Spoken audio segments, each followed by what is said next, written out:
This is Inside the Wolf's Den, an entrepreneurial journey with Shawn and Joni Wolfswinkle. Welcome back to Inside the Wolf's Den with your hosts, Shawn and Joni Wolfswinkle. We have another power play for you this week. How's it going, Shawn? Very good. How are you? Awesome. Yeah. So we're excited about the new year and excited to conquer. And we're going to talk about change and everything, right? Yep, absolutely. We talked last couple weeks, we kind of talked about goal setting. We actually just came off of our annual planning session, offsite planning session with our team. So if you did not listen to the last two episodes, I highly recommend that you do to kind of get the year started right. But this week we want to kind of talk about change, right? Change within your company. I know that for a lot of us business owners, we've had some issue with hiring, right, employees and getting them to do, what they're supposed to be doing in your company. And so I think now is the year to really change that and evaluate your company, what you're, and part of it is we actually stopped growing because we wanted to kind of see what's going on internally and try to fix things internally. Correct. Yeah, I mean, it's going to be a different year for us. We've always been... Grow, drivers. Yeah, and sometimes, if you're not growing profitably, that's not always the best solution. And so, growth is great, and yes, we want to focus, but I think you got to also, I think you have seasons, right, in your business and seasons in life, and we're in that season where we'll still end up growing some this year, but it's going to be that's not our main focus. Correct, and we're fixing a lot of things that we needed internally to fix, and so we've had really good growth the last several years, and we've done a lot, but now it's time let's fix some of these processes that are kind of broken, or that we're just feel like we're putting band-aids on it, constantly. Staff maybe that we're putting band-aids on, or roles. And let's fix a lot of these things internally so that we're really efficient, as profitable as we can, per door, per revenue count, per building, whatever the company is. But let's really work on all those efficiencies and processes and people, right? And, people, yep. Yeah, so. And we've talked about this on several different podcasts, I think, like right people, and the right seat, right? And that's a thing. I think when we all are having growing pains in our businesses, we say, okay, let's pull from this department and kind of place this employee in another department, right? Sure. And that's not the best solution. I mean, we failed at it miserably, right? We're probably the worst at it. We are probably the worst at it. So our CEO this weekend, he was like, hey, guys, there's one ask for 2023. It's quit just putting people in holes. Don't put a body in that hole just to fill it, just to fill the position. It's not worth it. And that's one thing that we realized, over the years is that we still make mistakes. We do, but we got to stop doing that. Correct. Right. So I mean, you've always heard that expression, hire fast and fire fast. Slow to hire, quick to fire, right? Correct. There you go. That's better. Thank you. But it's just, and it's hard. Trust me. Like I'm the worst at it, because it's like number one is I just want to finish it and move on, and let's put that person in the role and all that. But really, you need to spend time on the front end, making sure you got the right person for your culture and right person for your company, but then also the right seat. Yes. And, right. And we've had times where we've had people, and I think we've talked about this on the podcast, where we've hired great people, great culture fit, great team members, and then they excelled so well that hey, let's put them over here because they're exceeding so well, and it's not the right seat for them, right? And then they start feeling like, what happened? Like, this person started off so great. Well, maybe it was our fault that we put them in the wrong. They were exceeding because they were in the right seat, right? And then we moved them. Yeah. So that's we've done that, over and over, several, and then it's. I think we just really, when we lose somebody in a particular role in our company, we end up just trying to fill it quickly and move on. And it's not the right solution.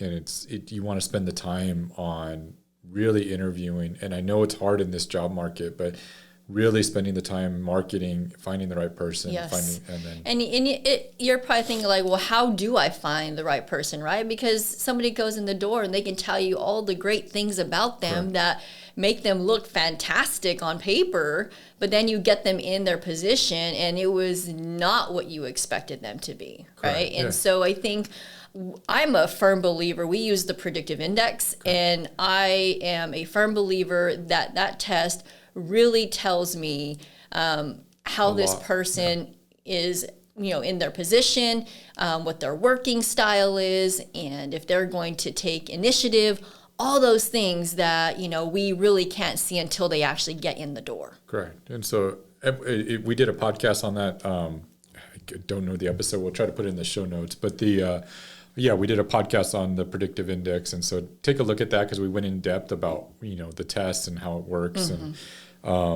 and somebody that you can join and start participating with the predictive index if you want to add that to your company. But yes, I agree with you 100%, because that's going to find you probably the right person for the right seat. Yep. And then from there, you're just interviewing for the good culture fit. Right? Yeah. And if you're working with remote team members, that's huge. I mean, that's something that we offer. I mean, we have a remote team member or virtual assistant company, True Work Logistics, and that is what we use to hire our remote team members. And almost always that I get clients say like, wow, you really found the right seat. Yeah, because we really look at the predictive index to try to get the best person for that seat. Correct. And then as far as culture fit and company fit is, you know, we take the resumes, we try to screen through them. We have a little test on the front end that kind of screens out some people that see they can just follow rules. And then from there, when they come in if they pass a phone interview with somebody, then we come in and they meet with several people in our organization to really see if they're good. And it's interesting because you all will have different perspectives on that person. Absolutely. Like one of our employees, she likes to ask, you know, what animal would you be? And I'm like, why would she ask like what animal you'd be? And it kind of makes sense. You know, we had one that came in and she said that she wanted to be a cat, and we asked her why, and she said, because I don't do anything. I want to they don't do anything. They just lay around all day. Is that something that somebody want in your company that doesn't want to do anything and just lay around all day? Probably not. That's probably a red flag. So that, I don't know what that lady was thinking, but but then, you know, it's actually a funny question and it throws people off. But yeah, I like the people that lions and tigers and wolves and like, you know, they're ready. They're coming to attack. Yeah. So, but no, it's a good question. A lot of times I ask questions about humility, because I want to see, you know, are people humble, you know, can they admit when they're wrong? Because take accountability. Accountability and humility. So I always ask tough questions about, you know, maybe failures, maybe successes, and because it's, I think, easy for people to talk about their successes. It's hard to come to a job interview and talk about your failures and how you overcame them. So and questions around your core values, because you want them to. They have to adopt those core values, live those core values every single day when they come in the office. Correct. And so, you know, for us, we've really looked this year at elevating some of our staff and elevating our departments and processes. So, you know, that as far as coming out of our quarterly this weekend or our annual, you know, we're going to improve some technology features. So one way is improving the process and coaching and holding people accountable is the software we use. Yeah. And that's a big one, holding people accountable. I think like for years, like, you know, we just let them kind of do their thing, you know, but if they didn't make a mistake, we probably wouldn't document it. Like, take no BS, guys. Like, document everything, really. Like, you should not keep them for the sake of keeping them. Correct. Right? And that's why you need to have your 30, 60, 90-day review at the start of any hire, because if they are not working out in the first 30 days, don't keep them. It does not make any sense for your company. Well, then you made a mistake, if it's already that quickly. But we'd probably just put somebody in the wrong. Exactly. But so hopefully you don't have too many of those. But I mean, I think, yes, to go along with your saying feedback. And so I think sometimes it's just the people need feedback. They might think they're killing it, and they might need to hear that, hey, okay, you're doing well over here, but here's 2 or 3 areas that you could improve on. And so a lot of times it's just feedback. Yeah. Sometimes it's feedback that they're giving to you as the owner or the manager. And hey, maybe you didn't teach them well enough. You know, you didn't show them how to use something. Maybe it's your technology is failing them, and it's not something that works well. Right. You know, and so that we had some issues with technology. We had some issues with people, Training. and we had some issues with training. And so those are some of the big goals and things that we're really going to try to improve on this year, so that we efficiently operate. You know, people aren't spending more time than they should on something, and then and they're executing so that we're more profitable and can do more. So then we can grow and probably create more problems down the road with growth, but at least we're growing. Yeah, correctly. that's a good problem to have, though. I mean, we experienced it, you know, when we were at from 100 doors to 300 doors, and then again at 500 doors, and now at 1,000 doors. So it's, you know, you're gonna have these different pain points at every cycle, right? Correct. And things that work for a certain size of company doesn't work for a larger size. Exactly. And so it's, yeah. And you live and learn the hard way. I think it's hard. I've always been, like, as a small business owner, trying to move fast.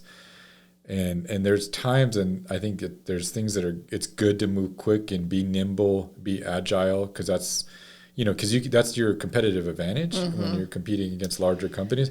But at the same time, there's some times where I probably moved too quickly and caused pain as well. So it's got to be smart. I agree with that. And I think as entrepreneurs, all entrepreneurs want to move fast. You know, they're drivers, really. Entrepreneurs are drivers. So it's all about grow. I don't care what kind of doors I'm going to get. I'm going to grow, right? They might not be profitable, but I'm growing, right? And so you need to take a step back and really look at it and say, okay, like, growth is not, you know, if you're not profitable, it doesn't mean anything. Correct. I mean, it's bragging rights, but that's not, it's like, well, who cares about the size? How big you are. Yeah.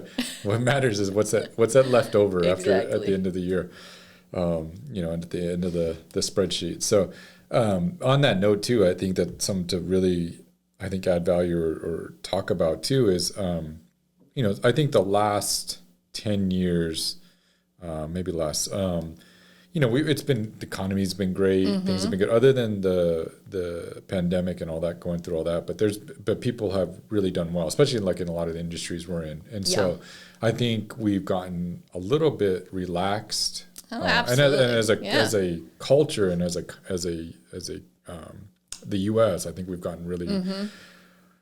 There's no better way, but like a little fat and lazy, you know, and just there's no other way to, you know, as companies, as people, like we just are not, we need to trim the fat, and we need to get a little bit leaner and get stronger.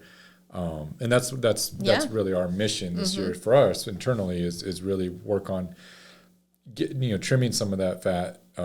You know, we took on more people last year than we ever have. We've had bigger payroll budgets than we ever had. We've had more larger meetings and Christmas dinners and everything were more expensive than we were. And it's time to, like, hey guys, that was great and all, but now it's time in order to survive, in order to thrive in the next couple of years, let's get a little leaner and a little stronger. And so I think it's healthy to restructure a little bit and reorganize and look at your, because there's something to being resourceful and nimble and lean.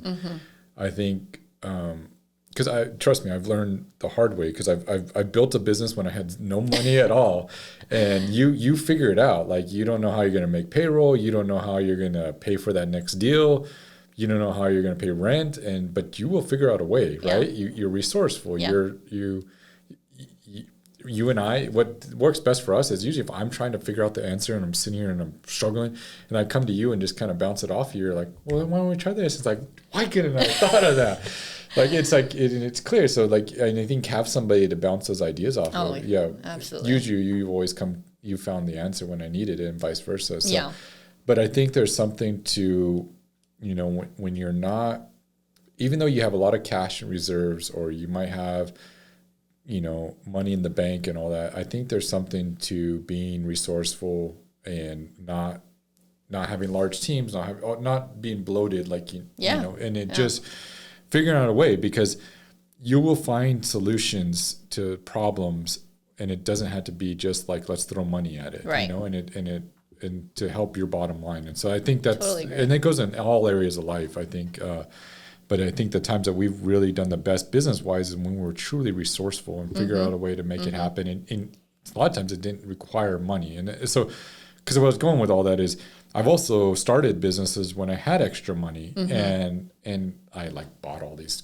So like the plumbing company was a good example of that, right? So I bought the top of the line, brand new state of the equipment, vans and equipment. Everything's new, right? And everything's great. And it's like, why did I do that?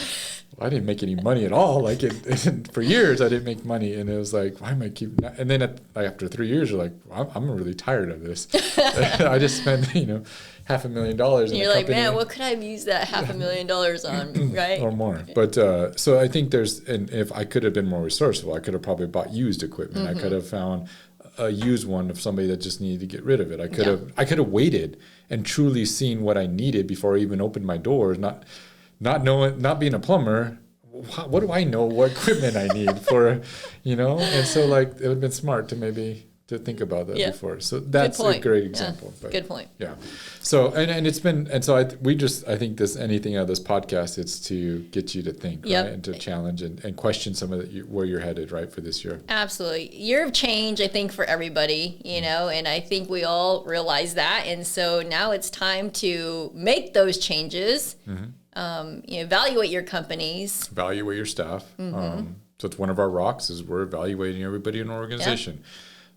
Get lean. And a lot of times it doesn't mean necessarily we're going to let people go or hire new people. It means sometimes it may be just, hey, how can I get this person from, they're a great culture fit, they're a great team member. Maybe they're lacking training or lacking something. Maybe they don't know what they don't realize. They just need feedback. So it could be just like, how can we take our B and C players to A players? Exactly. And how can you evaluate and level up? And then sometimes it might be eliminating certain people in certain departments. And that's the case too. Yeah. So I think it's looking at all aspects and then looking at your technology and then looking at your processes. And improving on all those. Yep. So. Any other thing? Awesome. No, I say go get it in 2023 and make it happen, guys. Thanks so much for listening. And if you like it, share it with your friends and give us a like as well. Give us some feedback. Appreciate it, everybody. Thank you. See ya. You've been listening to Inside the Wolf's Den, an entrepreneurial journey with Shawn and Joni Wolfswinkle. Tons of entrepreneurial podcasts are out there. Talking. But Joni and Shawn are living it every single day. Their portfolio now includes many franchises and medium-sized businesses. We talk about the trials and motivators of successfully running a business. Join us again soon for another podcast. But until then, reach out on the website at InsideTheWolf'sDen.com, on Facebook at Inside the Wolf's Den, on Instagram at Inside the Wolf Den. We'll see you again soon. This is Inside the Wolf's Den. We'll see you next time.